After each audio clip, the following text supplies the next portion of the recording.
ولا تموتن إلا وأنتم مسلمون. وقال يا أيها الناس اتقوا ربكم الذي خلقكم من نفس واحدة وخلق منها زوجها وبث منهما رجالا كثيرا ونساء واتقوا الله الذي تساءلون به والأرحام إن الله كان عليكم رقيبا. يا أيها الذين آمنوا اتقوا الله وقولوا قولا سديدا يصلح لكم أعمالكم ويغفر لكم ذنوبكم ومن يطع الله ورسوله فقد فاز فوزا عظيما. أما بعد فإن أصدق الحديث كتاب الله وخير الهدي هدي محمد صلى الله عليه وسلم وشر الأمور محدثاتها وكل محدثة بدعة وكل بدعة ضلالة وكل ضلالة في النار. Jemaah pengajian Masjid Radul Fatah rahimani rahimakumullah. Alhamdulillah, kita bersyukur pada Allah Subhanahu wa taala yang telah memberikan kepada kenikmatan-kenikmatan yang besar kepada kita. Meskipun banyak kita lalai untuk mensyukurinya. Kenikmatan yang sangat jelas kita rasakan setiap hari, seperti nikmat sehat, nikmat sempat, nikmat masih dikasih kelonggaran untuk hidup, namun kadang kita lalai untuk mensyukuri. Maka di pertemuan kali ini saya ingatkan pada diri saya pribadi dan antum sekalian untuk mensyukuri nikmat Allah Subhanahu wa taala. Kemudian salawat dan salam semoga tercurahkan kepada Nabi kita yang mulia Nabi Muhammad sallallahu alaihi wasallam, kepada keluarga beliau, sahabat-sahabat beliau dan seluruh kaum muslimin yang senantiasa mengikuti beliau dengan baik sampai akhir zaman.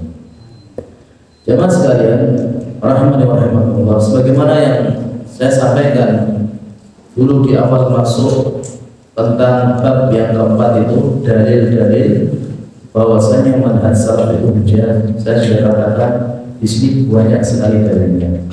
Dan pertemuan yang lalu kita baru ambil 5 dalil. Sedangkan semua dalilnya ada sekitar 20. Ya, dari Al-Qur'an dan dari hadis-hadis Nabi. Dari Al-Qur'an sekitar ada 15-an ya. 15 ya 17. Selain itu baru dari hadis sekali. Nah, kita lanjutkan dalil yang ke-6, yaitu firman Allah Subhanahu wa taala dalam surat At-Taubah ayat 119. Allah Subhanahu wa taala berfirman, ya ayyuhalladzina amanu taqullaha wa kunu ma'as shadiqin. Wahai orang-orang yang beriman, bertakwalah kalian kepada Allah dan jadilah kalian bersama orang-orang yang jujur. Di sini Allah Subhanahu wa taala mengkhitab kepada kaum mukminin yang merasa dirinya beriman, maka hendaknya dia memperhatikan ayat ini. Allah Subhanahu wa taala memerintahkan yang pertama, ittaqullah, bertakwalah kepada Allah. Dan yang kedua, wa kunu ma'as shadiqin, hendaknya kalian bersama orang-orang jujur. Al-Hafidz atau Al-Imam Ibnu Katsir rahimahullah taala dalam menafsirkan ayat ini, beliau membawakan riwayat Bukhari Muslim, alaikum bisidqi, hendaknya kalian itu jujur. Fa inna sidqa yahdi ilal bir, karena kejujuran itu menghantarkan kepada kebaikan. Wa kunu ma'as shadiqin, dan kalian bersama orang yang jujur, kata Abdullah bin Umar, ma'a Muhammadin wa ashabihi, yaitu dengan bersama Nabi Muhammad dan para sahabatnya. Adapun At-Taha menafsirkan ma'a Abu Bakar wa Umar wa sahibihi, bersama Abu Bakar, Umar dan selainnya.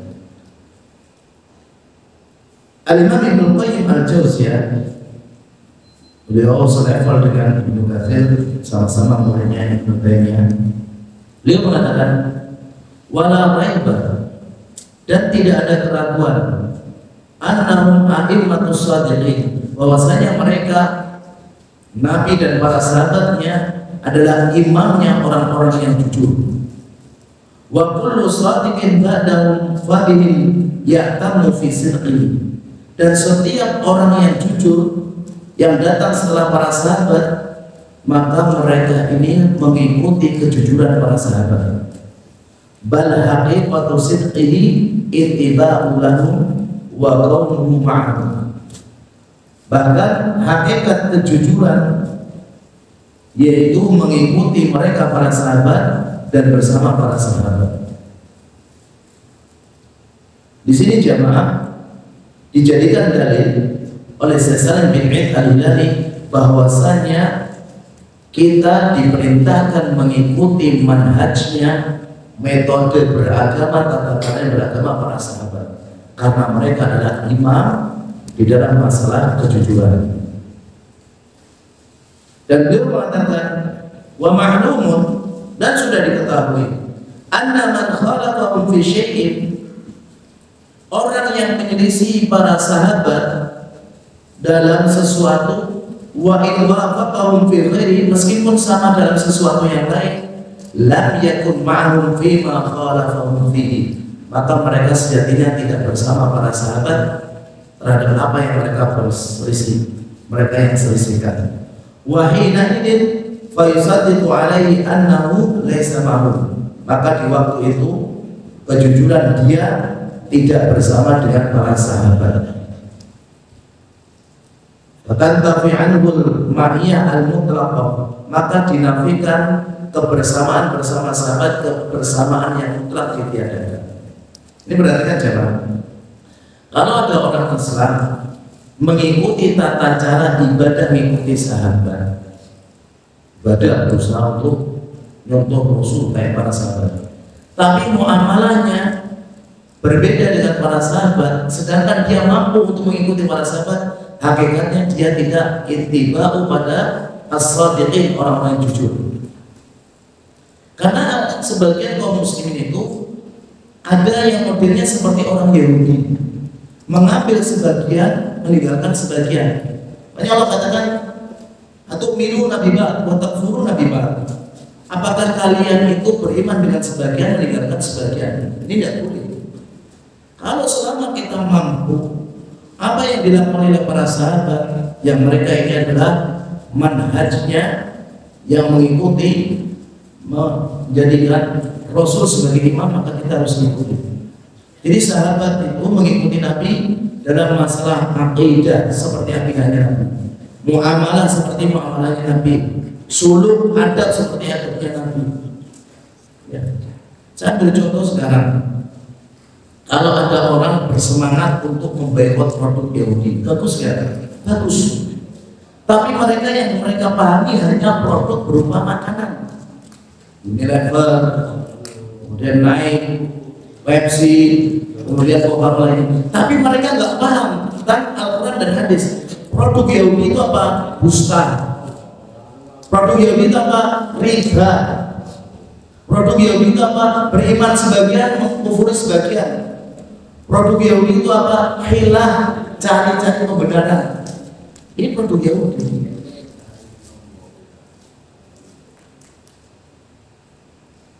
Kalau saya ingat bahasanya orang apa? Ngaji. Apa disebut ngaji? Saya mengasih, saya mengosiji. Ya. Kalau ada yang lain boleh bisik-bisik. Ya. Ini saya kira menjelaskan tentang ayat Y. Mudah-mudahan nanti kita dapat keberkahan ayat ini. Ya, jadi memboikot produk Yahudi, produk orang kafir, kalau itu membahayakan, itu disyariatkan. Tapi jangan sampai gembar-gembor dengan masalah makanan, tapi riba jalan terus, bohong juga terus, beriman dengan ayat yang sesuai hawa nafsu, yang tidak sesuai beriman ini sama aja. Nah, ini lebih ya, produk Yahudi itu bukan hanya produk makanan. Ya. Bahkan kita sebenarnya masih boleh menggunakan produk Yahudi selama masih bermanfaat untuk di akhirat kita. Contohnya apa? Ini produksi apa kayak ini misalnya?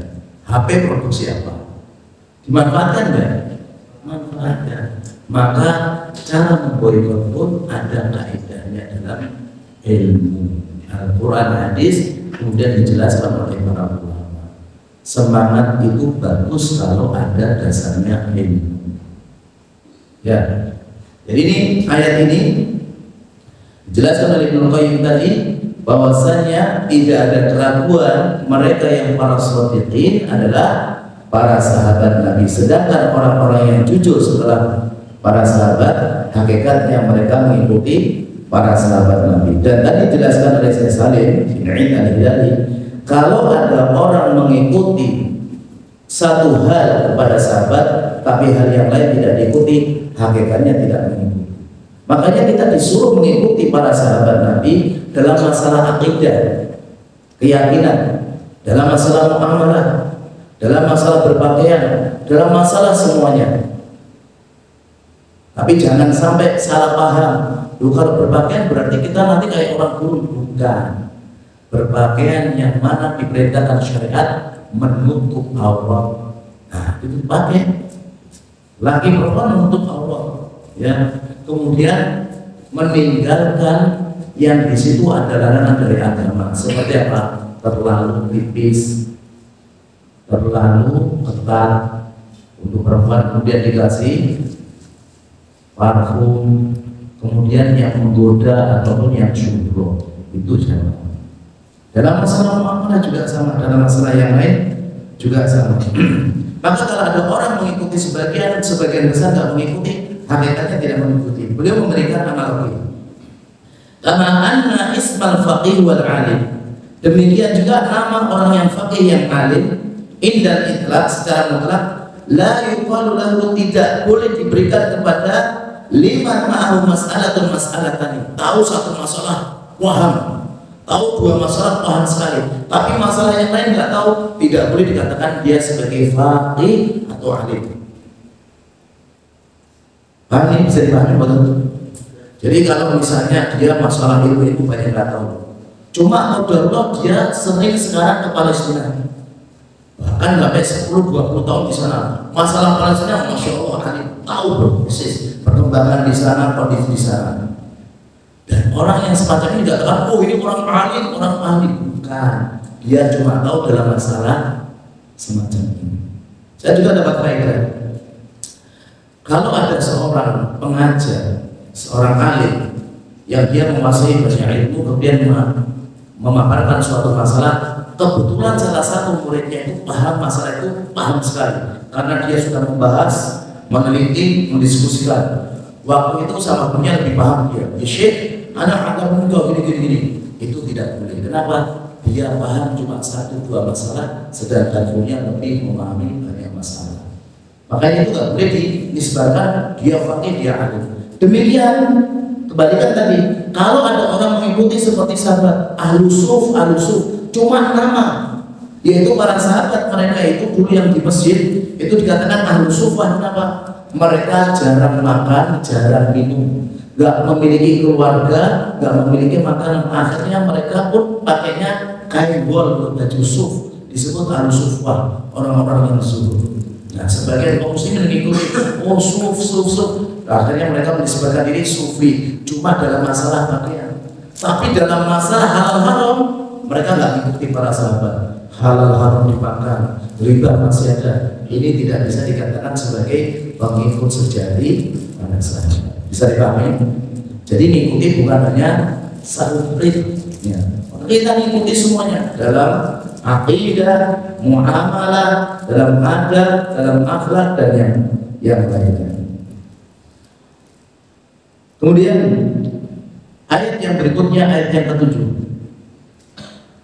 di surat Al-Baqarah ayat 143. Allah Subhanahu wa taala berfirman, "Wa kadzalika ja'alnakum ummatan wasata." Demikian Kami jadikan kalian sebagai umat pertengahan, litakunu syuhada'a 'alan nas, agar kalian menjadi saksi buat manusia, wa yakuna ar-rasulu 'alaikum syahida, dan Rasul menjadi saksi buat kalian. Surat Al-Baqarah ayat 143 ini disebutkan oleh Al-Imam Ibnu Katsir rahimahullah dalam tafsirnya, wasatun artinya al-khiyar wal ajwad, umat yang paling baik, umat yang paling bagus. Maka Quraisy itu dikatakan Quraisy awsatul Arab nasaban wa daran. Quraisy ini orang-orang Arab yang paling bagus nasabnya, yang paling bagus rumahnya. Makanya di tengah-tengah, karena dia tinggal di pusat kota yang waktu itu di Mekah ada air. Dan Nabi SAW disebut wasaton. Dan sholat asar, sholat tengah-tengah disebut wasaton. Karena kalau orang ketinggalan sholat asar berjamaah, maka seakan-akan kehilangan keluarga dan hartanya. Al-Imam Ibnu Qayyim beliau menjelaskan wa wajhul istidlal bil ayat annahu ta'ala akhbara annahu ja'alahum ummatan khiyaran 'adulan. Segi pendalilan dalil ini di ayat tersebut bahwasanya Allah Subhanahu wa taala mengkhabarkan Allah telah menjadikan mereka para sahabat sebagai umat yang terbaik, umat yang adil. Hada haqiqatul wasl, dan ini hakikat umat pertengahan. Fahum khairul umam, mereka adalah sebaik-baik umat. Wa adaluha fi amwalihim wa a'malihim wa iradatihim wa niyatihim, dan mereka adalah umat yang paling adil dalam ucapannya. Meskipun gak senang dengan seseorang, maka dia tidak bohong, dia senantiasa jujur. Wa amalihim dalam amalannya, wa iradatihim dalam keinginannya, wa niyatihim dalam niatnya. Wa bihadza istahaqqu an yakuna syuhada'a lirrasul ala ummihim yaumil qiyamah. Oleh karena itu mereka para sahabat berhak untuk menjadi saksi buat umat-umat Rasul. Wallahu ta'ala yaqbalu syahadatuhum 'alaihim fa hum syuhada'u, dan Allah menerima persaksian mereka dan mereka itu adalah para saksi. Wa lihadza nawwaha bihim wa rafa'a dzikrihim wa asna 'alaihim. Oleh karena itu Allah memilih mereka, Allah menyebut mereka, dan Allah pun memuji mereka. Ini jamaah, sahabat Nabi adalah umat pertengahan. Pertengahan dijelaskan oleh para ulama, tidak hulu, tidak berlebih-lebihan, dan tidak tafrid, tidak meremehkan. Di antara bentuk hulu itu ya dengan orang soleh memasang fotonya, itu hulu, haram hukumnya. Di antara bentuk hulu membangun bangunan di masjid, di kuburan seperti masjid, ini hulu. Di antara hulu menyebut tuanya dengan sebutan-sebutan yang tidak layak, Malikul Amlak misalnya, orang yang paling baik di antara manusia terbaik, itu tidak boleh, itu hulu. Maka Nabi SAW mengatakan, iya kembali hulu, fa inna ma'ahlaka man kana qablakum al-hulu. Hati-hati kalian dengan sifat hulu, maka sesungguhnya yang menghancurkan umat-umat sebelum kalian adalah hulu, berlebih-lebihan. Di antara apa tadi? Membangun kuburan. Nabi SAW meninggal itu mengatakan, la'anallahu 'alal yahudi wal nasara ittakhadhu qubur anbiya'ihim masajid. Semoga Allah melaknat Yahudi dan Nasrani yang mereka menjadikan kuburan-kuburan para nabi sebagai masjid. Maka di antara produk Yahudi Nasrani adalah membangun bangunan di kuburan. Itu sudah diboikot belum? Sudah diboikot belum? Kok nggak ada yang jawab? Belum. Nah ini kalau dilestarikan, ini bahaya. Artinya berlebih-lebihan. Waktu ada orang sahabat datang kepada Nabi, kemudian mau sujud, kata Nabi, jangan. La tuturuni kama adrobin nasara indah. Jangan kalian mujiku sebagaimana mujinya orang-orang Nasrani kepada Isa bin Maryam. Wa inni Abdullah, aku hamba Allah. Faqulu Abdullah wa Rasul, katakan hamba Allah dan Rasulnya. Maka Nabi mengatakan, andaikan seorang itu boleh sujud dengan orang lain, tentunya saya izinkan para istri sujud kepada suami. Karena suami yang soleh, suami yang baik hati itu dia berjuang, dia berusaha untuk menutupi kelelahan, kecapean untuk istri dan anak-anak. Tapi itu andaikan, tapi benar enggak? Enggak boleh. Demikian juga enggak boleh meremehkan. Mereka mengatakan apa? Tahu itu hadis Nabi, perintah adalah sunnah. Tahu ini adalah perintah dari Nabi, Allah itu kan cuma gitu. Jadi termasuk orang yang tafrid meremehkan ajaran Islam itu kalau dikatakan sunnah, Allah itu sunnah. Kalau wajib, ya nantilah saya belum mampu. Nanti kalau dikatakan makruh, akan makruh, kerjakan seumur hidup sampai mati.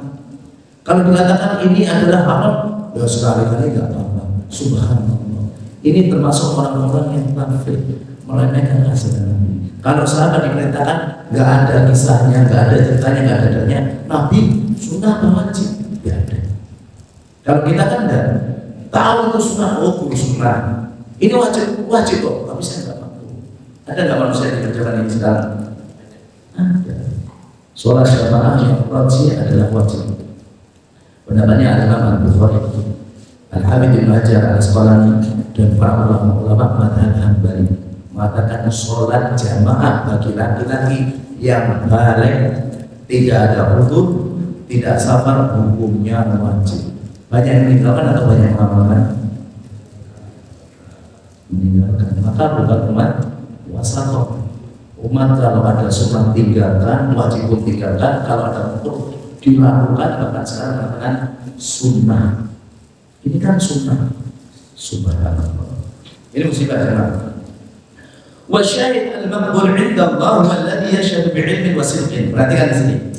Dan saksi yang diterima di sisi Allah Subhanahu wa taala orang yang bersaksi di atas dasar ilmu dan jujur. Dan itu yang dilakukan sahabat. Sahabat-sahabat Nabi mereka tidak mengamalkan suatu amalan kecuali dengan ilmu. Dan mereka dalam aktivitas harian mereka adalah orang-orang yang jujur. Bukan orang-orang yang jatim. Yang pertemuan lalu kita sampaikan, pernah nggak sahabat salah? Ya harus pernah. Kita nggak pernah, harus pernah. Ada sahabat Nabi itu unik, ya. Ada di Sahih Bukhari, saya lupa namanya. Cuma disebutkan bahwasanya sahabat ini kalau bangun tidur siang terus, kalau istrinya sholat dipukul. Kalau istrinya puasa sunnah dipukul. Istrinya ini mengadukan Nabi kepada Nabi SAW. Ya Rasulullah, saya ini harus sabar bagaimana dengan suamiku. Kenapa? Suamiku ini, beliau ini kalau saya sholat malam dipukul, dan kalau saya puasa sunnah juga dipukul. Dan beliau itu tidak bangun sholat subuh kecuali seringnya kesiangan. Lebih banyak seringnya daripada dan. Oh kesiangan. Ini sahabat Nabi jemaah, individu pasti ada salahnya. Dipanggil sama Nabi, panggil sama muslim.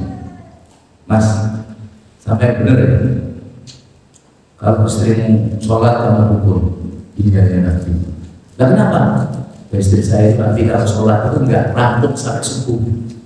Dan jatahku mana Nabi? Oh ya boleh. Karena ini sholat sunnah ya boleh. Nah kalau puasa, Nabi istriku tuh rajin puasa. Gak mau saya libur, gak kemana-mana di rumah, minta jatah, bilangnya puasa, ya tak gebuk juga. Oh iya boleh. Ini boleh ya siapa? Yang ketiga, benar kamu kalau sholat subuh keseringan? Ya Rasulullah, saya itu kalau sholat subuh mesti bangun kesiangan. Susah kan? Buatnya disiram ya bangun. Ibadahnya itu susah. Siapa dia? Sufwan bin Mu'attal. Kenapa?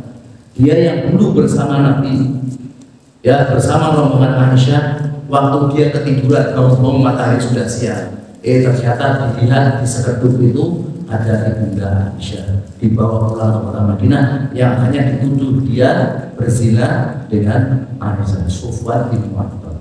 Perhatikan jemaah, ada kebiasaan sahabat itu yang susah. Tapi walaupun demikian mereka jujur, ngaku nggak seperti kita.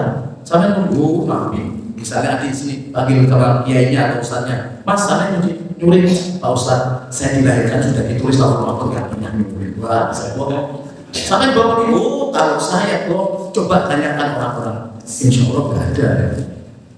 Ini orang sekarang beda dengan orang dulu. Dia ngaku, iya Nabi saya salah ini, tapi alasan saya ini terima. Saya salah ini, alasannya terima. Tapi kalau ini yang dia terlambat itu sudah alasan sebenarnya.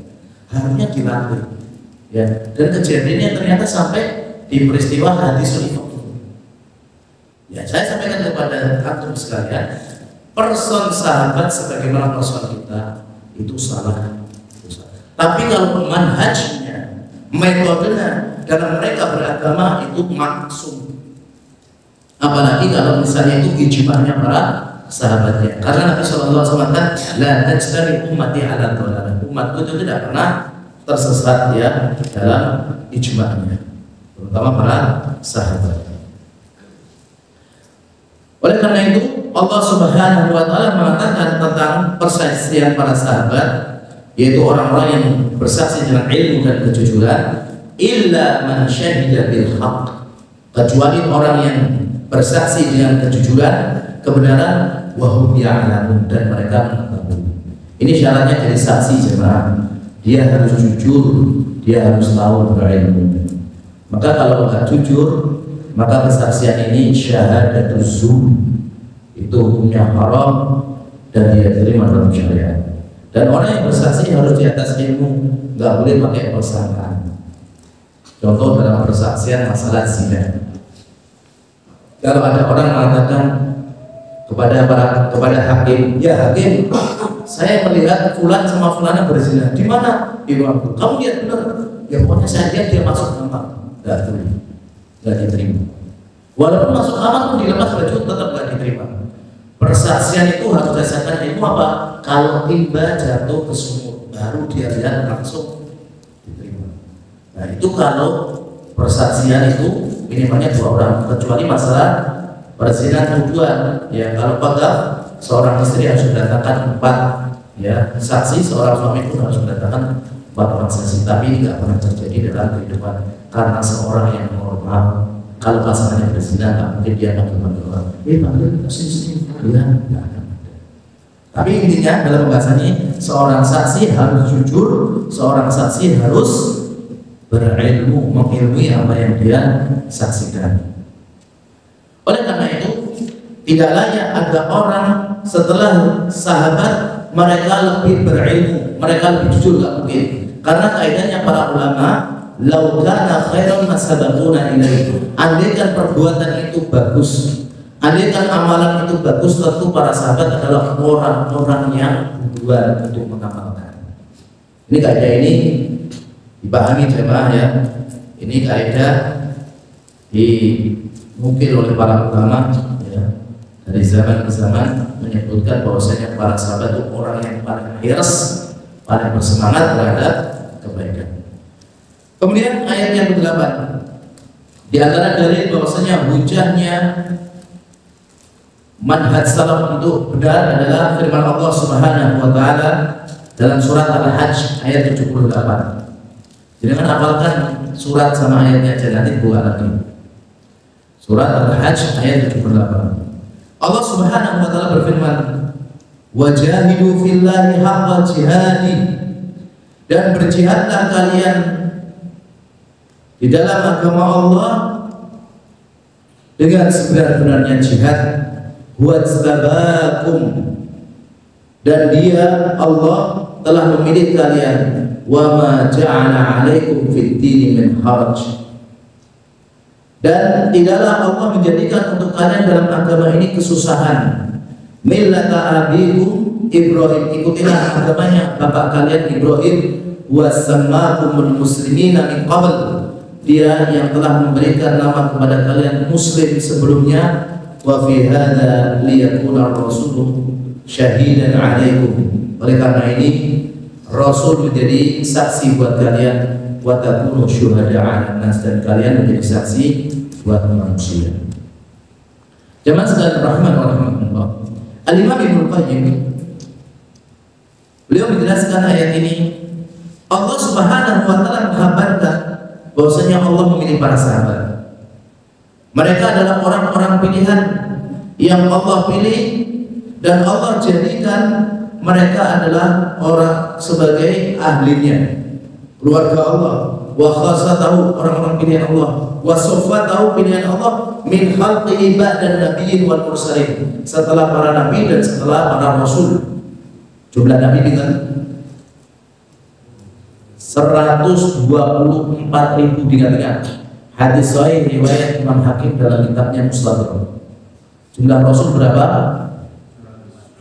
313 atau 315. Hadis sahih riwayat Imam Ahmad dalam Musnad. Insyaallah kita sudah tahu. Di medsos saya buka tulisan ulama sudah banyak yang tahu. Cuma belum dipraktekkan oleh teman-teman saya di pendidikan sekolah dasar. Cuma yang wajib diimani berapa? 25. Dan para sahabat ini adalah orang-orang pilihan dari hamba-hamba Allah setelah para nabi dan para rasul. Walihada, oleh karena itu, amarahum ta'ala an yujahidu fihi haqqa jihadi. Allah memerintahkan mereka untuk berjihad, bersungguh-sungguh dengan sebenar-benarnya jihad. Bukan jihad yang keliru. Jihad itu bukan hanya modal semangat. Jihad ini ada aturannya. Ya, kalau jihad semangat akhirnya membawa mafsadat lebih besar, ini dikatakan oleh para ulama jihad prematur.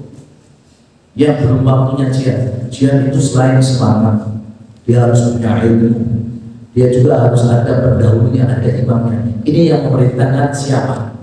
Ini jelas, dan dia punya kekuatan, ya, baik itu kekuatan fisik atau punya senjata. Dan para sahabat ini adalah orang-orang yang dicontoh dalam masalah jihad dalam din, jihad dengan pedang. Mereka adalah orang-orang yang bersemangat, jihad dengan ilmu. Mereka juga adalah orang-orang yang bersemangat. Wa yabdulu lakum anfusum, maka mereka mengorbankan dirinya. Wa yufriduna bil mahabbati wal ubudiyah, dan mereka ini mengesahkan Allah dalam kecintaan, dalam ibadah. Wa yahtaruhu wahdahu ilahan ma'budan mahbuban, dan mereka memilih Allah ini satu-satunya ilah yang disembah, ilah yang dicintai, ala kulli masiwah, atas segala sesuatu. Perhatikan ini. Antum kalau tahu di antara para sahabat sebagian besar itu yang mereka pernah menyembah berhala meskipun 20, 30, bahkan 60 tahun seperti Amr bin Jamuh. Tak kala dia sudah menyatakan asyhadu an la ilaha illallah wa anna Muhammadar Rasulullah, benar-benar meninggalkan, tidak ada ta'alluq, tidak ada kerinduan, tidak ada pengakuan dengan berhala tersebut. Tahu kan kisahnya Amr bin Jamuh? Beliau seorang yang sudah sepuh 60 tahun lebih, kakinya pincang, senantiasa mengibadahi mana yang dikasih wewangian, dikasih ini, tapi istri dan anaknya sudah masuk Islam. Anaknya mau dakwahi, takut, istrinya takut karena bapak. Kalau yang bapaknya sudah ngaji enak, istri anaknya pakai kerudung, ya, butuh auratnya, anaknya yuk sekolah yang benar. Tapi kalau anaknya ngaji, bapaknya ngaji, anaknya yang diusir, ya. Ini istri sama anaknya Amr bin Jamuh pintar. Bagaimana biar bapak ini terbuka? Maka dia melakukan cara malam yang dingin gelap, ambil patungnya dibuang. Bapaknya bawa bagi, Tuhanku mana, Tuhanku mana? Oh, Tuhanku kok kebuang, ambil. Hari kedua dibuang tempat sampah. Bangun pakai, Tuhanku mana, Tuhanku mana? Ya Tuhan, kamu ke tempat sampah. Hari ketiga ya dikalungi pedang sama Amr bin Jamuh, sama anaknya dilepas pedangnya, diganti dengan dikalungi bangkai anjing, dimasukkan ke samping tank, dimasukkan ke setelah bahasanya jamban. Bapaknya kaget, Tuhan itu kemana? Yo, Tuhanku seperti ini. Gak mungkin Tuhan itu gak bisa melindungi dirinya. Lawan anjing aja bisa melindungi pantatnya sendiri, Tuhan gak mampu. Setelah itu dia tobat, kemudian dia masuk Islam. Dan tidak ada keinginan lagi, kecintaan lagi dengan Tuhan. Ada pun orang-orang sekarang yang sudah syahadat berkali-kali, sudah ngaji berkali-kali, masih ada ta'aluk dengan cincin, ta'aluk dengan keris, ta'aluk dengan yang benar-benarnya, maka ini jauh daripada yang diamalkan oleh para sahabat. Sahabat ini dikatakan haqqo jihadi, menjadikan Allah satu-satunya ilah, satu-satunya yang disembah, satu-satunya yang dicintai, satu-satunya yang dijadikan ditawakali dan ditaati, bukan yang lain. Ini jamaah ya. Jadi mereka, maka pantas buat sahabat Allah memilih mereka. Wa ma ja'ala 'alaikum fid din min haraj, dan Allah tidak menjadikan dalam urusan agama ini kita ini susah. Allah menjadikan urusan agama ini gampang. Justru Allah memberikan waktu-waktu yang pas untuk kita ibadah. Kalau dengan baca kisah Isra Mi'raj, berapa jumlah rakaat, jumlah waktu sholat pertama kali? 50 kali. Coba, padahal sehari semalam tidak ada 24 jam, cuma 24. Andaikan 25 jam, kalau 50 kali berarti setiap setengah jam sholat.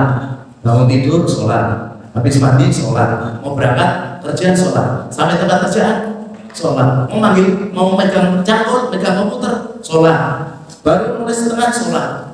Berat ya itu. Tapi Allah jadikan agama kita ini ringan. Allah jadikan agama kita ini bukan keberatan. 5 itu pas, 5 waktu. Bangun tidur, sudah mandi atau sudah bersih-bersih, ibadah. Kemudian berangkat kerja, sudah kerja maksimal capek tengah-tengah, ibadah.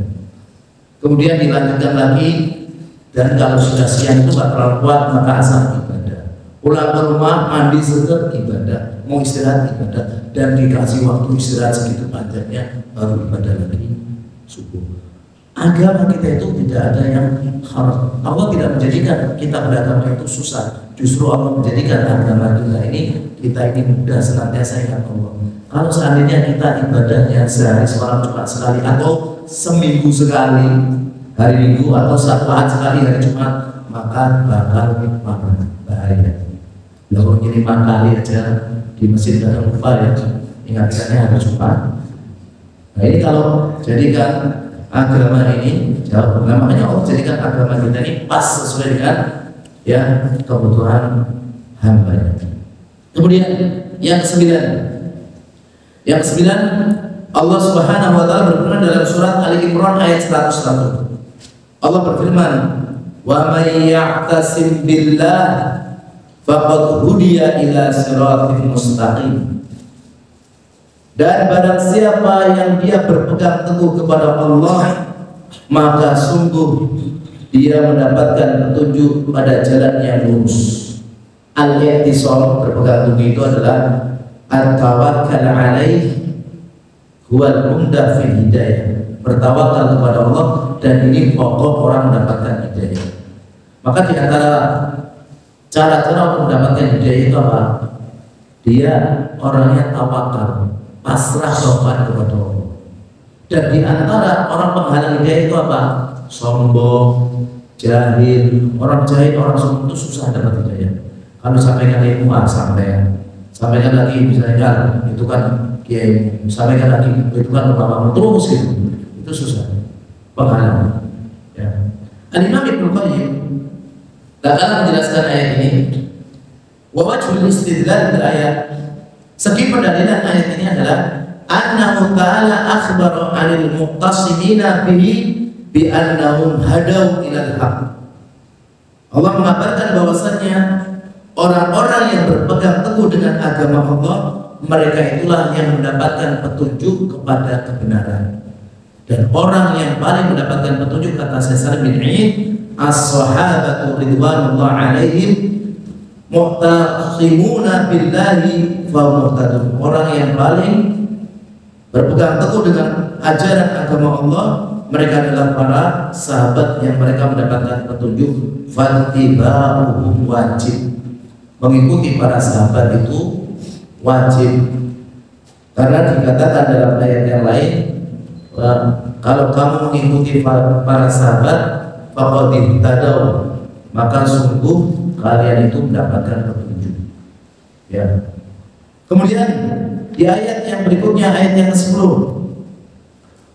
Di surat Sajdah ayat 24, di antara dalil bahwasanya manhajnya para sahabat itu hujjah adalah wa ja'alna minkum a'immatan yahduna bi amrina lamma sabaru wa kanu bi ayatina yuqinun.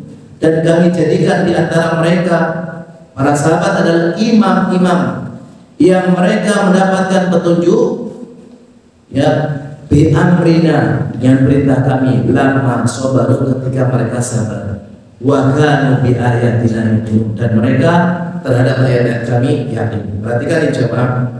Para ulama di antara Syekhul Islam mengatakan bisabri wal yaqin tunalu imamatu fid din.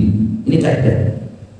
Dalam Islam, dengan sabar dan yakin maka orang itu akan menjadi imam di dalam agama. Sabar menuntut ilmu, sabar kajian gak ngantuk, sabar ngamalkan ilmu, ya, sabar dakwahkan ilmu, dan yakin apa yang Allah janjikan dalam ayat-ayat itu pasti terpenuhi. Yang jadi masalah, nuntut ilmu gak sabar, ngamalkan ilmu ya gak sabar, mendapat ujian Allah gak sabar, apalagi dakwah tambah gak sabar. Dan dengan ayat-ayat lama sudah lama berdoa kok dikabulkan masih gak yakin, maka gak akan mungkin jadi imam atau fikih. Bisa dipahami? Jadi kalau kita mau jadi imam dalam masalah agama harus sabar, dan sabar dikatakan oleh Imam Ibnu Qayyim itu sabar dalam ketaatan, sabar menjauhi maksiat, dan sabar dalam menerima takdir Allah. Kalau antum ingin sabar yang bagus, sabar belajar ilmu-ilmu yang pokok, ilmu bahasa Arab itu meringkas umur. Kalau dengar nggak paham bahasa Arab, kajian 10-20 tahun dengan orang yang paham bahasa Arab setahun 2 tahun itu sama. Termasuk cara kita meringkas umur itu belajar ilmu yang dasar pokok, belajar bahasa Arab dan mushoroh, belajar tahsilnya, kemudian nanti belajar usul-usulnya. Insya Allah itu kita sampaikan saja, oh ini ayatnya nyambung ayat ini, oh hadis ini sama dengan ayat itu, oh ini kisahnya Pak. Ya, walaupun nggak bisa full setiap hari, ya sepakat harus ada. Ya, jangan malas, sabar. Al-Imam Ibnu Qayyim ketika menjelaskan ayat ini, wa akhbara ta'ala annahu ja'alahum a'immatan yahtamu bihim man ba'dahum bisabrin wa yaqinin. Allah menghabarkan bahwasanya Allah menjadikan mereka para sahabat itu imam-imam yang jadi panutan buat orang setelah mereka, panutan dalam kesabaran, panutan dalam keyakinan. Bisabri wal yaqin tunadu imamatu fid din, karena dengan kesabaran dan yakin maka orang-orang itu akan menjadi imam dalam urusan agama. Sahabat Nabi itu sahabatnya luar biasa. Ya, sahabat yang disiksa sabar. Antum tahu Abu Dzar Al-Ghifari, tak kalah beliau dari suku Dzar ke Mekah ingin ketemu Nabi 3 hari 3 malam, gak ngejak ngomong orang. Dia khawatir kalau ngomong keliru dengan musuhnya Nabi, nanti digebuki. Kalau dia ngomong, dia kalau ketemu Nabi. Kemudian ditawari Ali bin Abi Thalib malam 1, malam 2, malam 3. Tak ngomong. Di malam ketiga Ali sampai heran, Pak, dengan itu orang asing mau kemana kok? Nyari rumah keluarganya kok gak ketemu? Saya mau ceritakan tadi janji ya, nggak usah cerita. Ya apa? Saya ini ingin nyari orang yang ngaku-ngaku. Oh itu Nabi Muhammad begini-begini, ceritakan keindahan, ceritakan kesempurnaan. Malam itu gak bisa tidur. Akhirnya besok ketemu Nabi, Masya Allah, beliau benar-benar langsung menyatakan syahadat, dan beliau tinggal di Mekah itu selama 1 bulan, nggak makan sama sekali. Ditanya Nabi, apa yang kau lakukan? Cuma minum air zam-zam. Setelah sebelum balik ke kampungnya, Nabi nasihati, kamu jangan gembar-gembor, jangan kabarkan pada kafir-kafir Quraisy. Nanti kamu bakal pergi. Ya Nabi, saya nggak akan pulang ke Ghifar sebelum saya teriak, wahai orang-orang Quraisy, saksikan Abu Dzar Al-Ghifari syahadat asyhadu an la ilaha illallah wa asyhadu anna Muhammadan. Digebuki semua orang. Akhirnya wajahnya sampai kakinya seperti bata merah semua darah. Ketemu Abbas bin Abdul Muthalib, pamannya Nabi, dibilang, kalian tahu ini siapa? Ini Abu Dzar Al-Ghifari yang kalian tidak mungkin ke Syam kecuali melewati jalannya perkampungan Abu Dhar Ghifari. Kalian mau dijaga? Akhirnya mereka tinggalkan. Abu Dhar ketemu Nabi, ya Nabi saya sudah puas, nggak apa-apa, habis ini saya pulang kampung. Sabar, jadi kan pernah dihubungi namanya itu berdarah dari rambut sampai kaki? Nggak pernah. Orang sekarang itu belum dakwah, nggak ada kesabarannya. Ya, belum ngaji juga nggak ada kesabaran. Ngaji mas, nah aku nanti kalau ngaji aku pinter, nggak mau. Ya, saya mendapati beberapa orang itu alasannya ada-ada saja. Diajak ngaji alasannya sibuk. Besoknya ada acara, besoknya sibuk. Mereka kira orang-orang yang ngaji adalah pengangguran. Ini mau nganggur semua ya, berarti nggak ngaji.